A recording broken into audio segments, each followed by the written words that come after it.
Bueno, como supongo que muchos no me conocen, esta es un poco lo que yo he hecho en mi vida a nivel profesional. Si no se oye, me lo vuelven a decir. Pues he hecho medicina, me especialicé en oncología y luego pasé a la medicina natural, o luego, más que luego, antes de la oncología o durante. Y lo último que me estoy dedicando es a la medicina cuerpo-mente o la psicosomática, no sé cómo llamarla. En el ámbito laboral pues he trabajado tanto en geriatría como en cuidados paliativos, en oncología, que es en acupuntura, que es mi especialidad en medicina natural, principalmente. Ahora mismo pues ya me dedico sobre todo a la medicina biológica, en el sentido de psicobiología, pero también complementándola con medicina natural, y estamos trabajando en un centro con el doctor Ilu en Marbella y Barcelona, donde se utiliza la hipertermia oncológica, que es una terapia complementaria, no tan alternativa, aunque todavía no está validada, en el cáncer, pero que más bien es una terapia casi convencional, es una terapia física. Entonces, bueno, el título de la ponencia es el ascenso del cáncer por un lado y la influencia de la dieta. Pues yo lo primero que hice fue mirar esta página de internet, que es la que hace el Instituto Nacional del Cáncer de Estados Unidos, que se supone que es la que tiene más, pues a nivel entre los científicos, la que tiene más autoridad científica o la que la tenemos más valorada como tal. En ella pueden ver que en la primera página pues hay una pregunta, que es el cáncer, luego abres esta pestaña y ves poca información y rápidamente se pasa al tratamiento, que ya sabemos todos cuál es, en medicina convencional. ¿Cómo se pasa esto?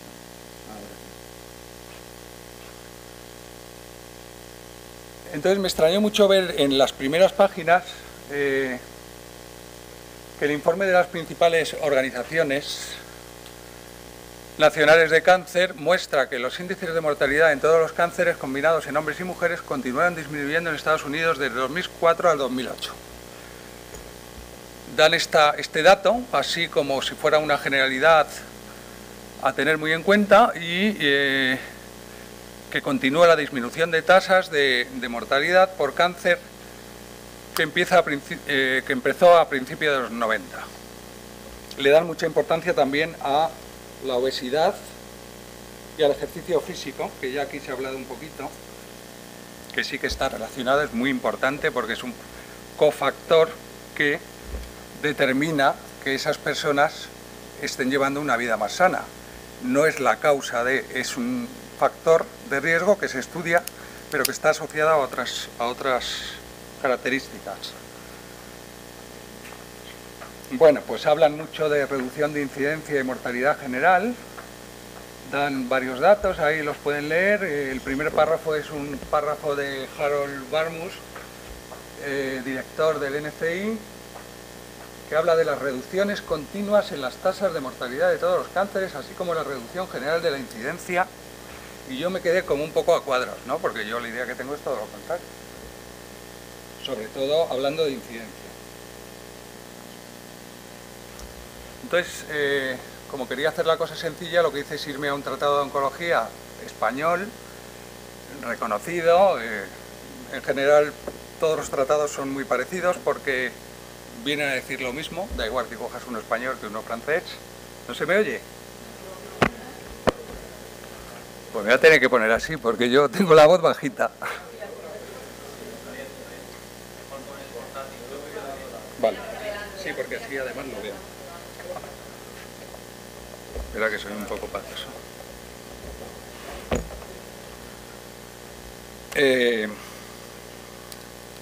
Sí, casi mejor así. Y en este tratado vemos claramente, bueno, empieza con en el capítulo general del cáncer, el primer párrafo es un poco contradictorio, y yo lo único que saqué en conclusión que lo que quiere decir es que el cáncer no es una enfermedad únicamente del mundo en desarrollo, pero no entendía muy bien ese párrafo. Siguiendo con los demás datos que nos dan, pues bueno, que hay un aumento evidente, que este aumento se está centrando en los países en desarrollo, o sea que está aumentando más en los países en desarrollo que en los países desarrollados. Y los casos estaban creciendo de forma notable y de una forma exagerada, hasta tal punto que, bueno, que prevén crecimiento del número de personas con cáncer hasta 2030, luego después no dicen nada de lo que podría pasar. Son previsiones estadísticas viendo la curva de crecimiento que hay ahora. Bueno, pues en España, pues por dar algún dato más general, pues los más frecuentes en Europa también son próstata y mama, y colorectal y pulmón. Y vamos a ir pasando a otros temas. Bueno, destaco que también vejiga urinaria y laringe en los hombres, pues los registros españoles tienen unas tasas elevadísimas en comparación con el resto del mundo, pero bueno, ahí habría que ver factores de riesgo. No sé qué pasa ahí.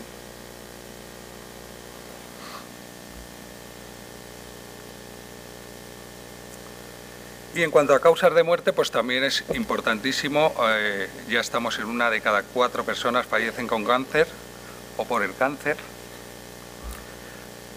Y, por ejemplo, la primera causa son las enfermedades cardiovasculares. En España ya en los hombres la primera causa es el cáncer.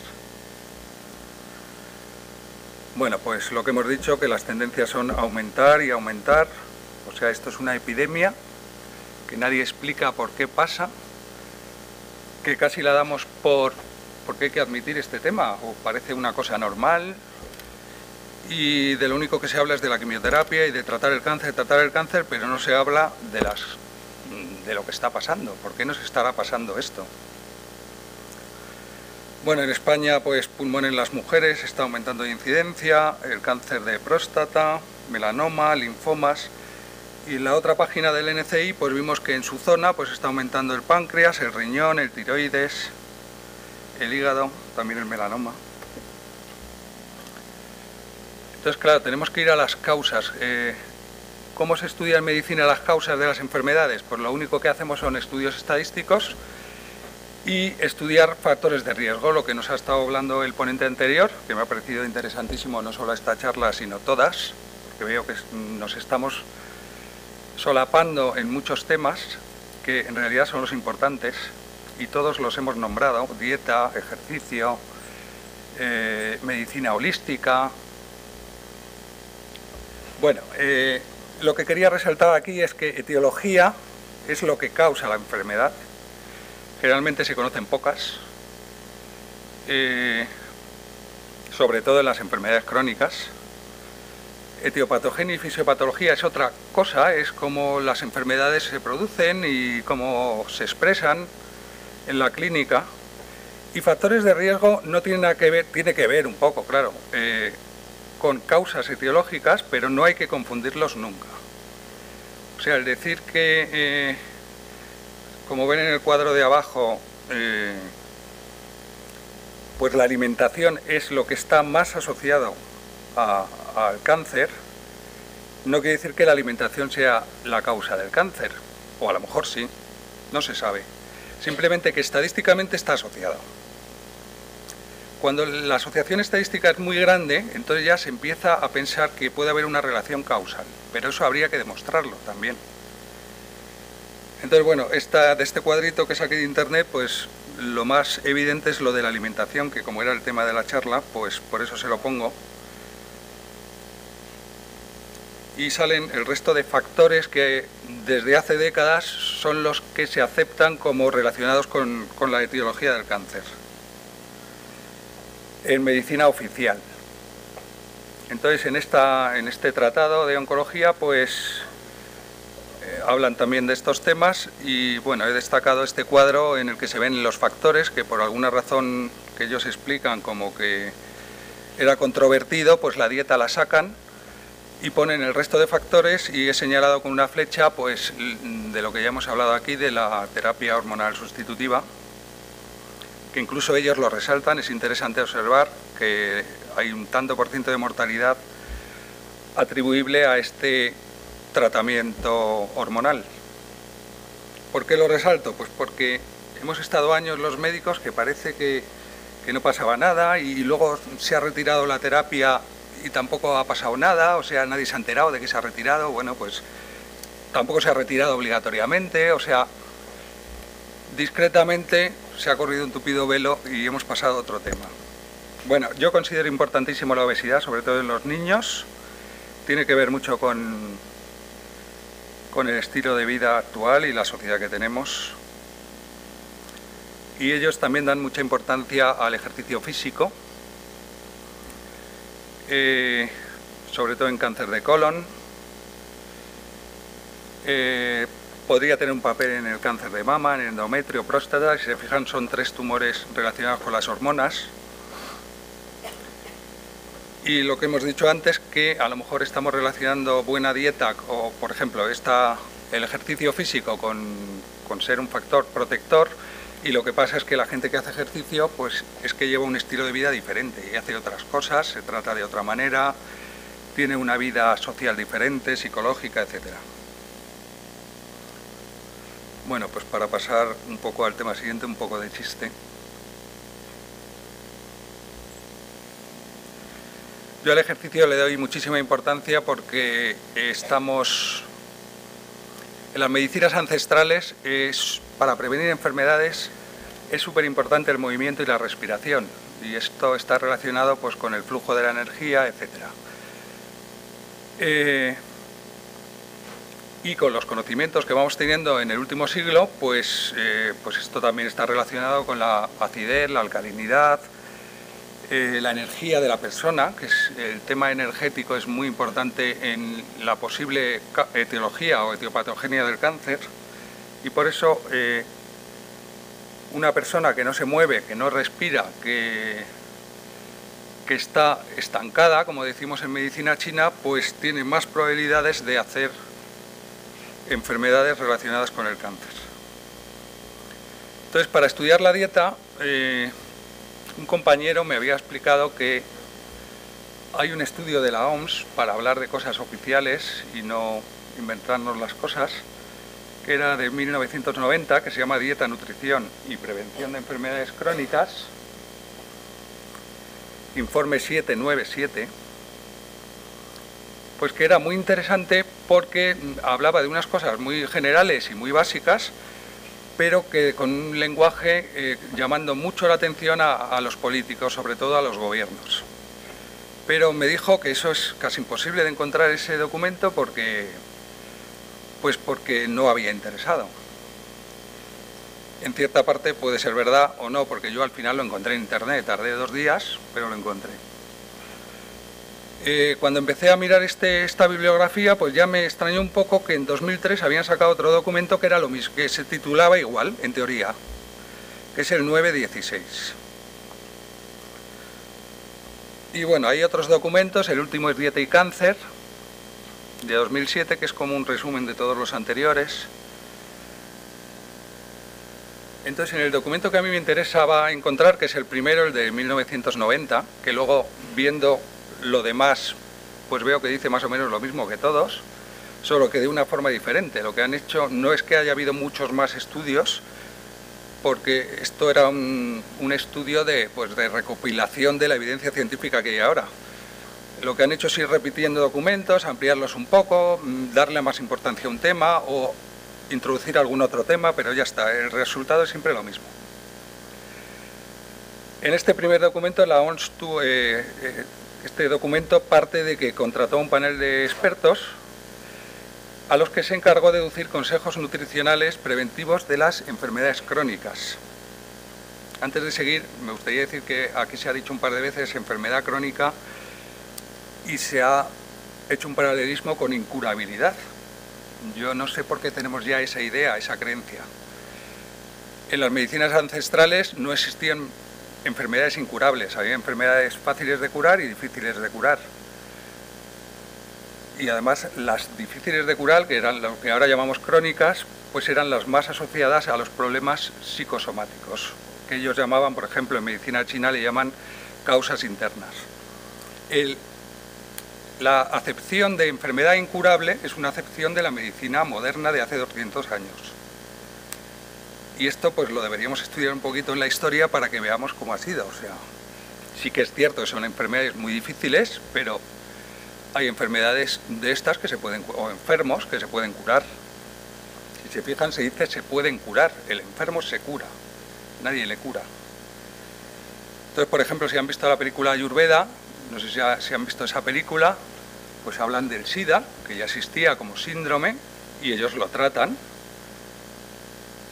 Y por lo que dan a entender en la película, pues algunos se curaban. O bastantes, no sé.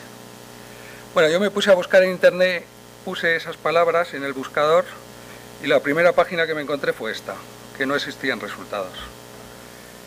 No sé cómo lo hice, porque empecé a buscar en blogs, cambiaba las palabras, quitaba los puntos y los artículos y tal, y al final sí que encontré un blog, que además era español, que hablaba un poquito de este tema, y finalmente llegué a esto y vi una referencia de ese estudio en concreto.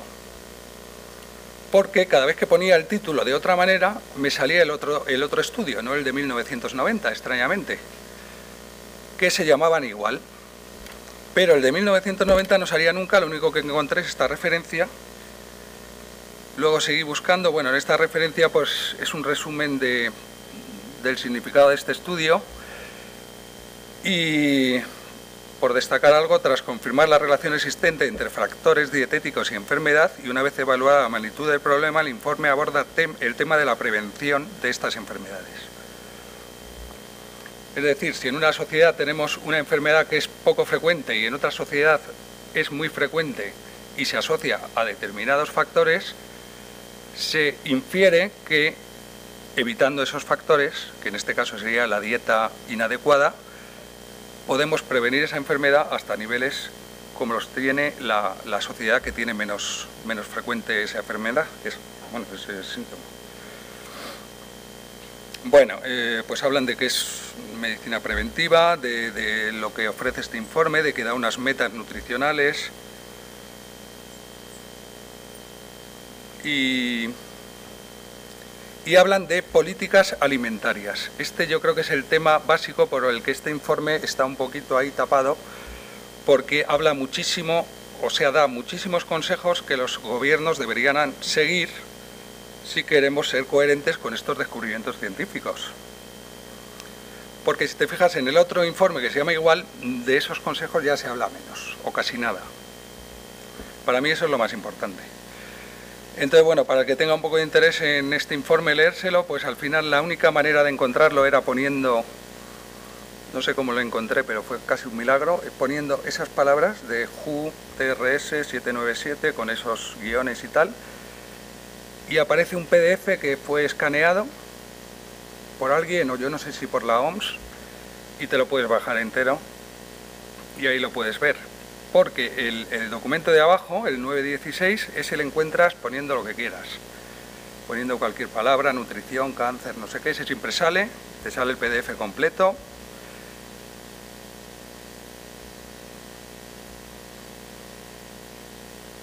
Veo que lo estás copiando, pues me espero. De todas formas, si quieres te lo mando por internet ya el PDF entero.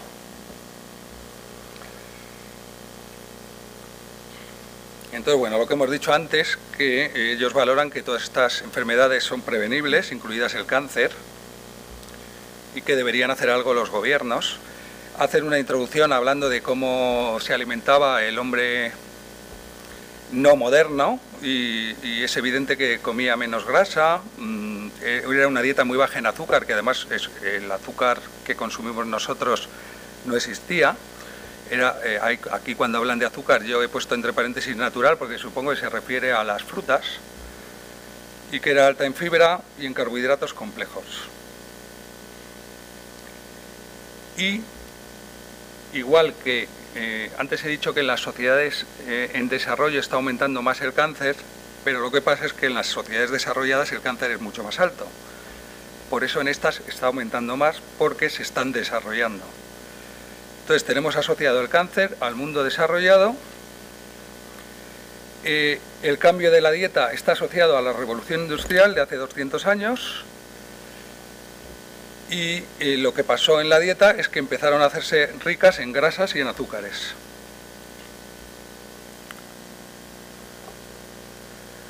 En este informe del 90 pues, se habla de las metas nutricias para prevenir todas estas enfermedades, es decir, han llegado a las cantidades de alimentos que habría que tomar,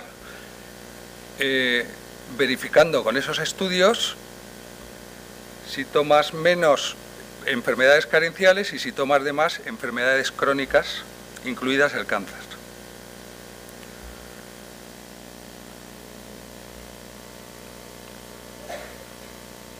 Entonces los resultados son estos.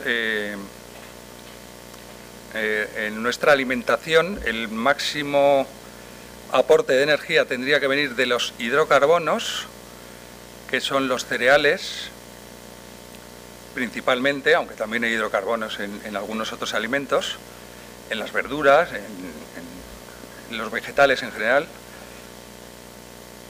Y lo que dejan bien claro es que estos carbohidratos deben ser complejos y de lo que nos están hablando es que tienen que ser vegetales integrales, o sea, alimentos integrales.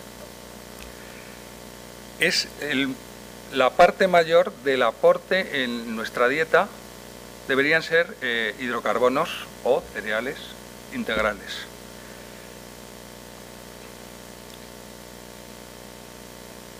Teniendo en cuenta que en este aporte de hidrocarbonos ellos llegan a la conclusión de que mínimo tendríamos que tomar 400 gramos de vegetales diarios.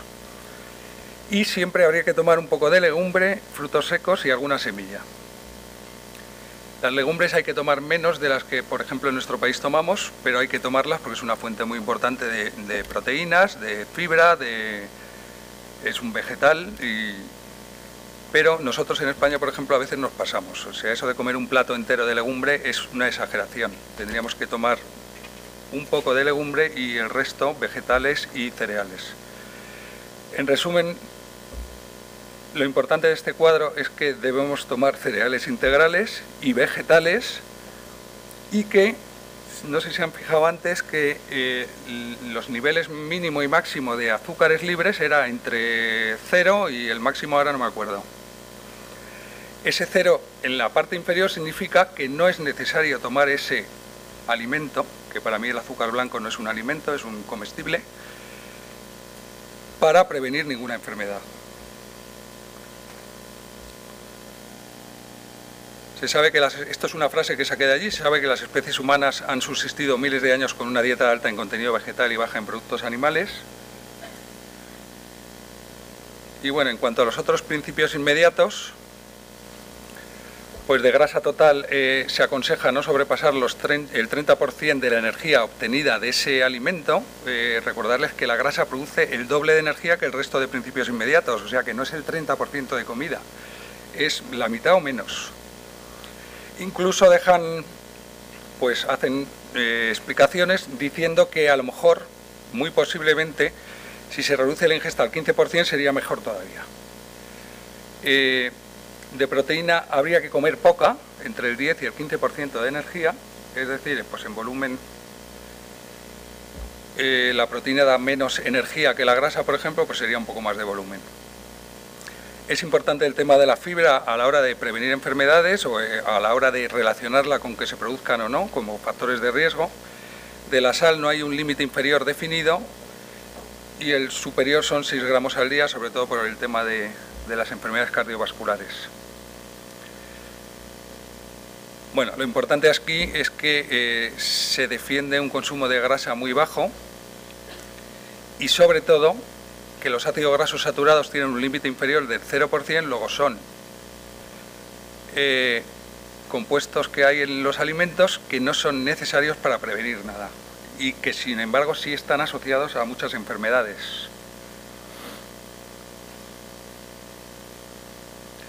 En cuanto al tema de la sal, hablan estos 6 gramos como máximo para prevenir enfermedades y si no tomamos más, pues yo creo que se están refiriendo al cloruro sódico, no se están refiriendo a la sal marina, que tiene unas propiedades preventivas de otras cosas, porque en la sal marina tenemos todos los minerales, hay magnesio, hay potasio, y entonces es una sal más fisiológica para nosotros. Bueno, esto es lo que he dicho antes, que cuando el valor es cero, pues son alimentos que no necesitan consumirse, y defienden una política que reduzca drásticamente el consumo de ácidos grasos saturados, es decir, los alimentos de origen animal. Este documento da a entender que una dieta eminentemente vegetariana con una suplementación de alimentos animales, pero pasando estos a ser cuantitativamente los menos importantes, sería la más adecuada para prevenir enfermedades crónicas sin riesgo ninguno para las enfermedades carenciales, además de ser la dieta que el hombre no moderno llevaba antes. Esta es una película que yo vi y me impactó, se la recomiendo a todo el mundo. No habla exactamente de estos temas, pero sí habla de los alimentos. Y entonces, ¿qué pasa? Que estaba el documento del 90 y el documento del 2002. Entonces los comparé un poco. Por supuesto no me he leído el del 2002, no me dio tiempo, he ojeado de qué se trataba, he visto que era de lo mismo, pero dicho de otra manera todo. Meten algún estudio más o hacen algunos estudios más relacionados con la edad, con la niñez, con tal, pero al final es el mismo documento modificado. No sé por qué han tenido ese interés. Si vemos este cuadro, que es como ellos presentan los límites, pues han retirado los límites inferiores, han bajado un poquito el de sal a 5 gramos, pero el resto es lo mismo. Da la sensación de que había cierto interés en retirar ese 0% en la sal. No, en la sal no era en las grasas saturadas y... Entonces, si te pones a leer lo que hablan de las grasas totales, las recomendaciones en relación con las grasas totales se han formulado con la idea de incluir los países donde la ingesta habitual de grasas está típicamente por encima de 30, así como aquellos donde la ingesta es muy baja. Pues no sé qué quieren decir con esto. Incluso han llegado a estudiar si en los países donde la ingesta es muy baja, aumentar el número de grasas podría ser beneficioso para la salud. Y encima te lo dicen. Reconocen, eso sí, que los azúcares libres menoscaban la calidad nutritiva, pero simplemente hablan pues del aumento de peso y de cosas poco importantes, o que nosotros culturalmente damos menos importancia médica. No es que sea poco importante el aumento de peso. Sí admiten que los cereales integrales, las frutas y las verduras son fuentes preferidas de estos polisacáridos y de la fibra.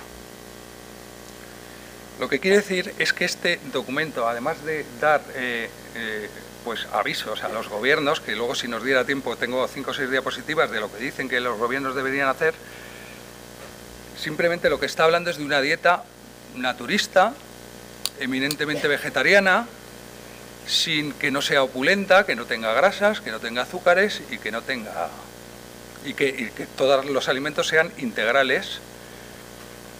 Creo que no hablan de alimentos biológicos, en esa época todavía no estaba el tema.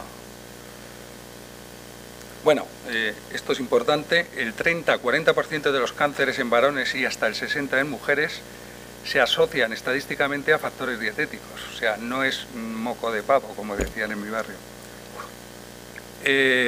Luego es un tema muy importante. A mí esto me extrañó mucho porque yo cuando estudié medicina y oncología, pues era un tema que nadie me le dio importancia nunca. Y sin embargo es un tema de los primeros. Creo que los factores más asociados al cáncer son tabaco, o sea que tienen una asociación estadística más evidente, son tabaco y alimentación. El tabaco está disminuyendo, el tabaquismo. O sea, la alimentación va a pasar a ser el factor de riesgo más estadísticamente asociado.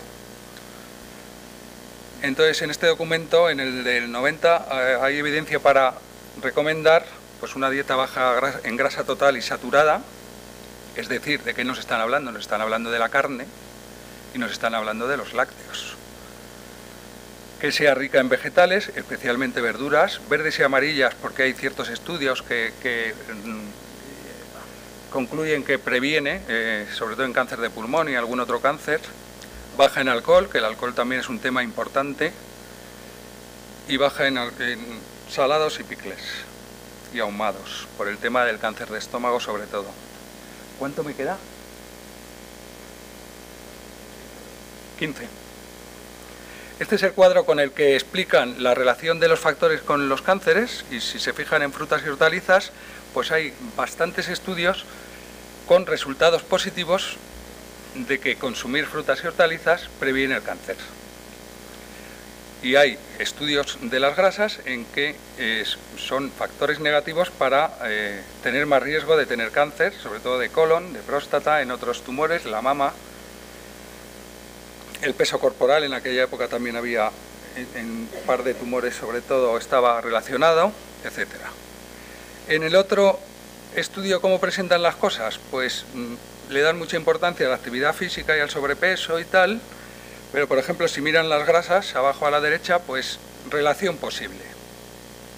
Claro, si tú ves esta tabla y no ves la anterior, pues le das mucha importancia a lo de arriba, y te aprendes lo de arriba. Lo de abajo no te lo aprendes.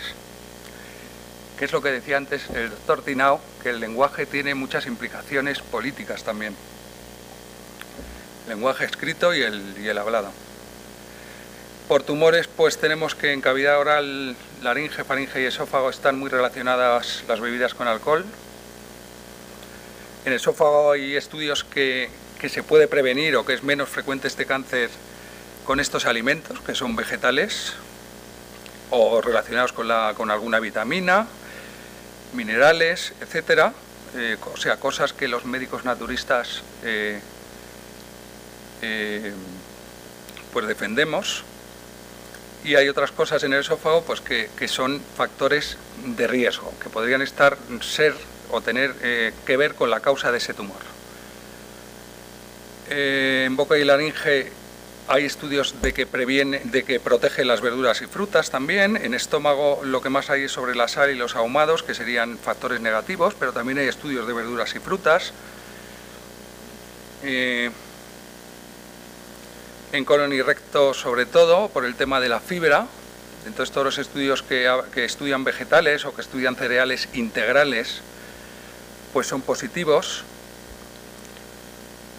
Y los estudios de dietas altas que valoran la influencia de las dietas altas en grasa, y sobre todo la grasa con ácidos grasos saturados, pues son negativos. También estudios que lo que valoran es el consumo de carne directamente. En hígado pues está relacionado el alcohol y la hepatitis B, otros factores. En pulmón el más relacionado, como ya sabemos, es el tabaco, que deberían hacer otro estudio más. Se ha hecho un estudio estadístico y epidemiológico, pero no se ha hecho estudio en pacientes que fuman un tipo de tabaco u otro, porque cuando hablamos de tabaco estamos hablando de tabaco más 100 aditivos por cada marca de tabaco. Entonces no estamos hablando de tabaco. Estamos hablando de 101 cosas. Y los estudios son epidemiológicos, que como he dicho antes, pues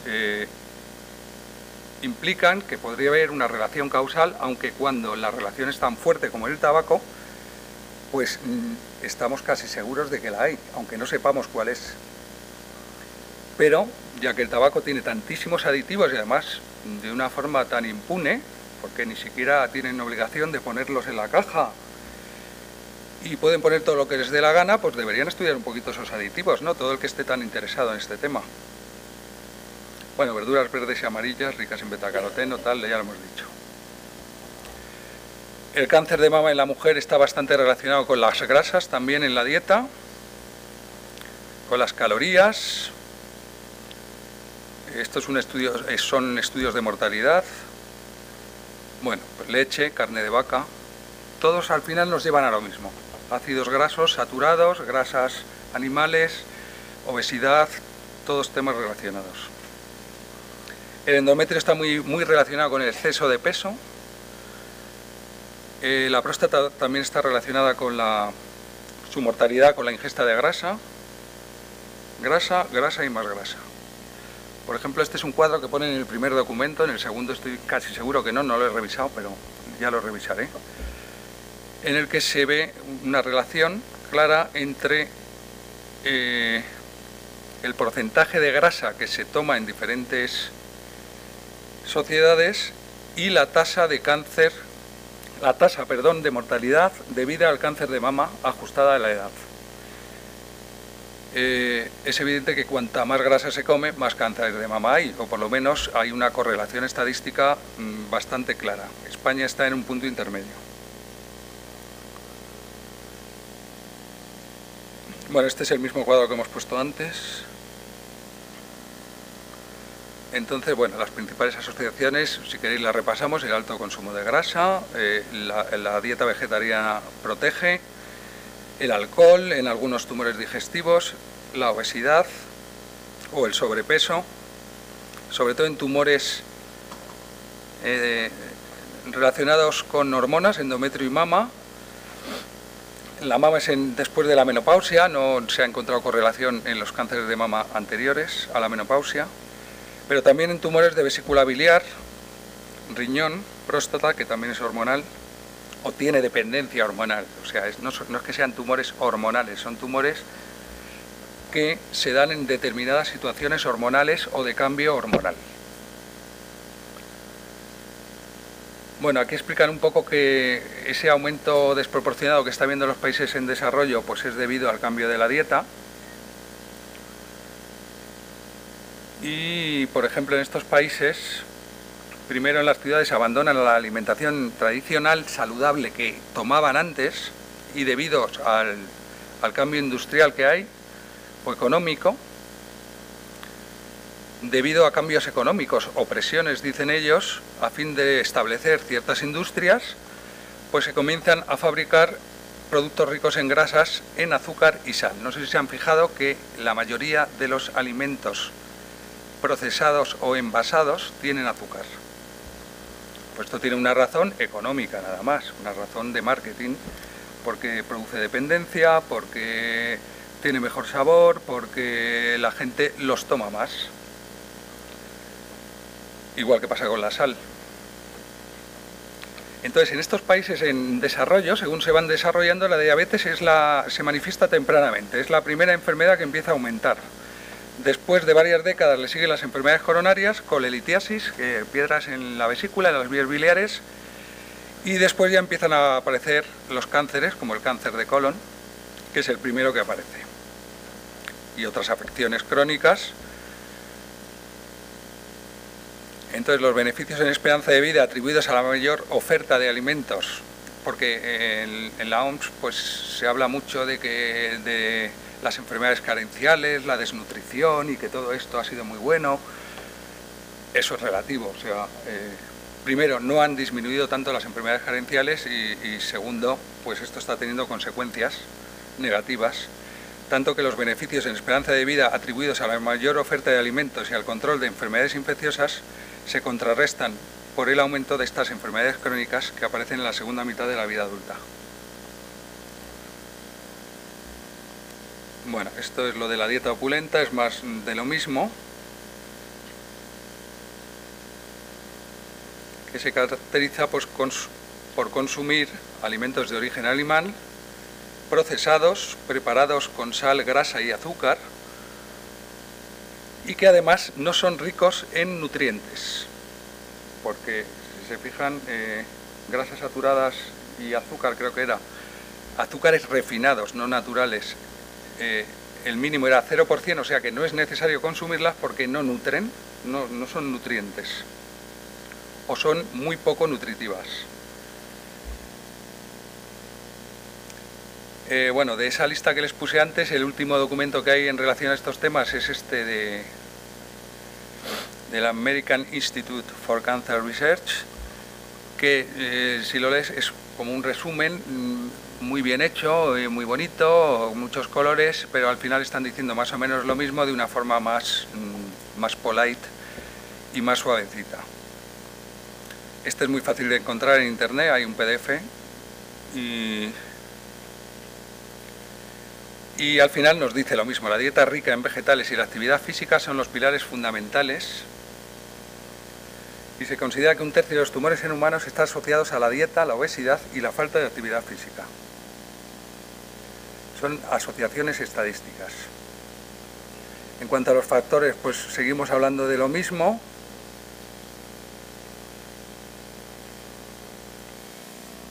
Esta sería la pirámide nutricional de una dieta sana para prevenir enfermedades crónicas. Como ven abajo, la mayoría de lo que deberíamos comer son cereales integrales. Esto lo saqué de una charla que hay muy buena en internet, que se llama de Jorge Pérez Calvo. El doctor Jorge Pérez Calvo se dedica a la nutrición energética, es naturista, y la charla se llama Nutrición energética, bases para una alimentación con sentido. Yo se la recomiendo, en YouTube la encuentran, dura 1 hora o así. Y es en 1 hora lo más resumido posible que se puede explicar cómo debemos comer de una forma sana. Pues habría que comer muchas verduras. El tema de los crudos, comer crudos es necesario porque aporta vitaminas y elementos necesarios para la salud, pero según estamos en nuestra sociedad tenemos un sistema digestivo tan débil que la mayoría de nosotros no podemos digerir bien los crudos. Yo, por ejemplo, me he tenido que pasar 1 año o 2 sin comer crudos para fortalecer mi aparato digestivo, es decir, todo cocinado. Pero reconozco que hacer eso implica que tienes que tomar suplementos alimenticios de vitaminas y de otras cosas. Pero es la única manera de que fortalezcamos el aparato digestivo, que lo tenemos todos bastante mal, pues por diferentes razones que no da tiempo ahora a decir. Lo que hay en las pirámides poblacionales en la punta de arriba son los alimentos que no hay que consumir y que te dejan consumir de vez en cuando. Fíjense lo que hay arriba: carnes, huevos, pollo. Esta es una pirámide nutricional naturista, pero en las pirámides de la medicina convencional pues se acercan un poco a esta. Bueno, aquí he hecho un resumen rápido de dieta y cáncer. Yo considero que la dieta es un 50% del tratamiento, no solo de cáncer, sino de todas las enfermedades a nivel de un tratamiento holístico y natural. Es de extrañar que en medicina convencional es el tema que menos importancia se le da. Para ser nutricionista no hay que ser médico tampoco. En los hospitales se come muy mal, eso todo el mundo está de acuerdo. De hecho, les hacen estadísticas, les hacen encuestas y casi todo el mundo pone que lo peor es la comida, el trato muy bueno, no sé qué, no sé cuánto. Sabemos que el tema de la acidez y alcalinidad es muy importante. Dieta alcalinizante es una dieta rica en vegetales y pobre en grasas, en carnes. Es importante cómo esté la persona, el diagnóstico energético, lo que les he dicho antes del estado digestivo, porque hay personas que no pueden comer alimentos crudos y si los comen incluso pueden engordar. Es importante el tema de que los alimentos no tengan tóxicos, que sean biológicos. Es importante el tema de las proporciones de los principios inmediatos. Pues eso, que lo que hemos comentado en esta charla, estaba pensando más que las proporciones, en las combinaciones también es importante, pero menos. Eso es importante a la hora de digerir, pero no es a la hora de crear enfermedad. La preparación de los alimentos, que es más de lo mismo, pues alimentos cocinados, hay personas que necesitan que todos los alimentos sean cocinados y hay otras personas que están muy sanas, muy fuertes, con un digestivo muy bien y tienen la suerte de que pueden comer el 50% de los vegetales crudos, que es lo que deberíamos tomar todos. La sal, volverles a recordar que no es lo mismo la sal de mesa cloruro sódico con yodo o sin yodo, me da igual, que la sal marina.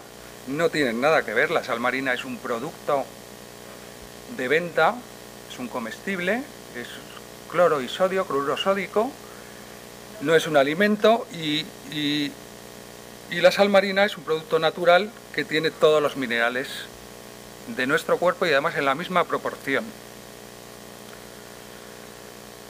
Bueno, he puesto aquí los omega 3 por poner algún suplemento, pues para mí son muy importantes, pues por su papel de ayuda en muchas cosas, tanto a nivel cerebral como a nivel inflamatorio, porque todos tenemos carencia de omega 3. El omega 3 no es un invento de ahora moderno, es un suplemento que tenemos que tomar porque la dieta ha dejado de tener omega 3. ¿Y por qué ha dejado de tener omega 3? Porque la dieta se ha convertido sea, ahora mismo todo está industrializado y es artificial. Los animales de las granjas se alimentan diferente, no toman vegetales o toman menos, y por eso hay carencia de omega 3. Pues por poner un ejemplo de lo que dicen estos señores, dicen: los nuevos objetivos nutricionales para prevenir tanto las enfermedades deficitarias como las crónicas tendrían inmensas repercusiones en los programas agrícolas del gobierno, los industriales y sociales y en el comercio internacional, y por tanto cabe esperar que provoque una fuerte oposición. Tardarán en surgir políticas y programas coherentes y costará un tiempo hacer cambiar actitudes muy rígidas.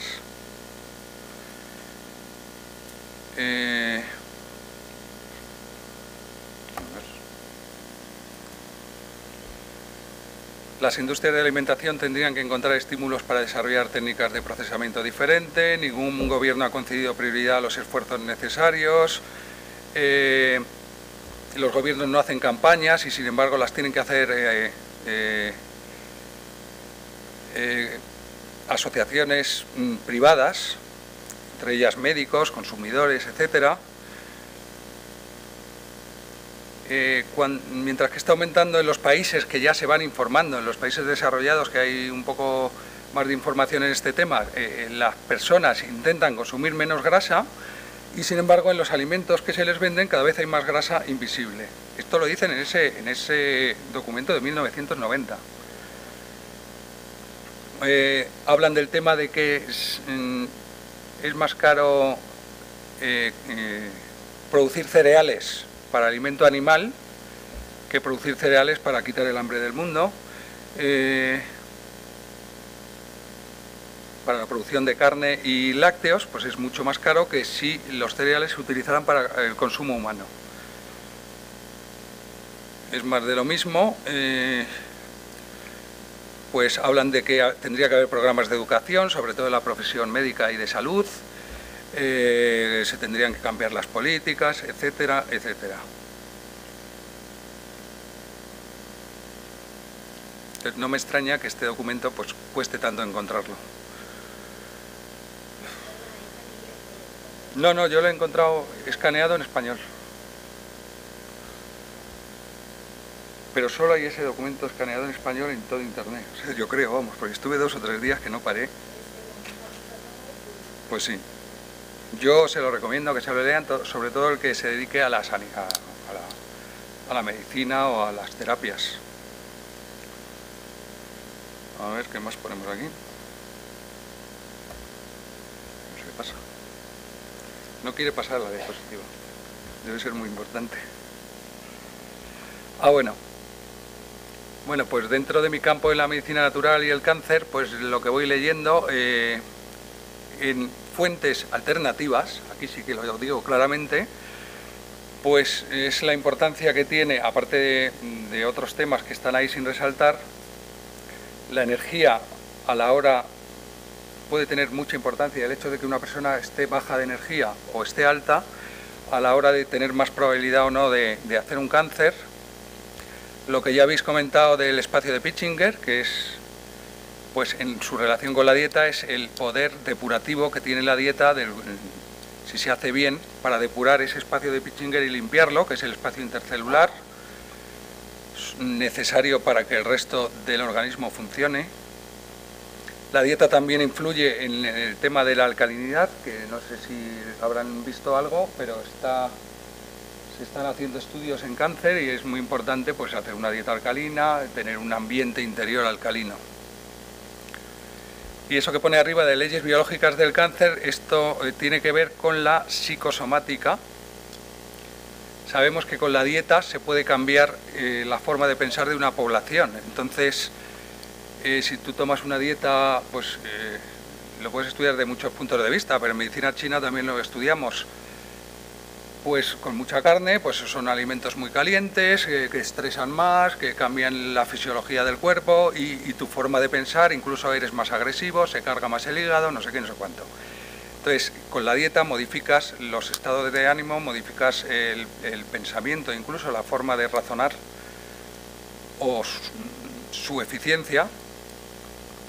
y tiene, por tanto, que ver también con la psicosomática del cáncer.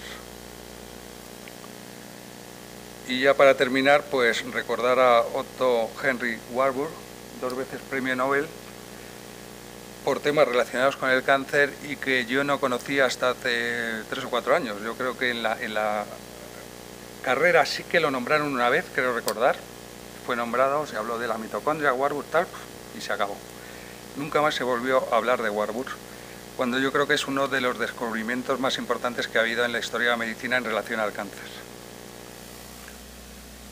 Entonces, bueno, en cuanto a la medicina integrativa, pues yo pienso que nos falta un poquito ya de colaboración todavía y de apertura, pero que está bien que haya ya gente que tengan en mente esa dirección a tomar.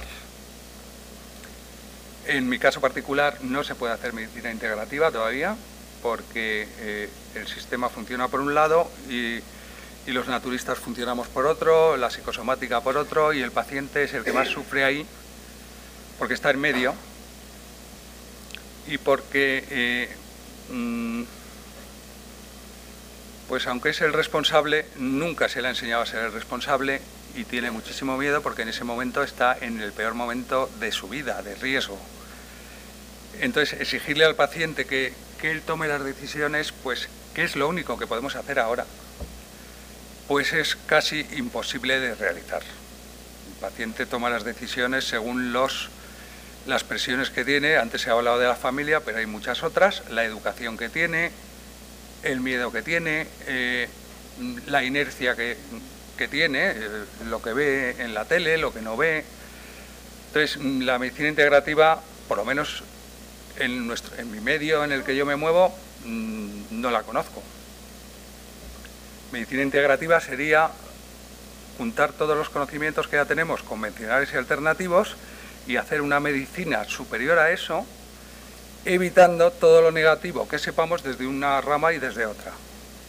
Pero no hacer solo una medicina y irle metiendo cosas de la otra, que en tal caso no es ni complementaria, ni alternativa, ni nada.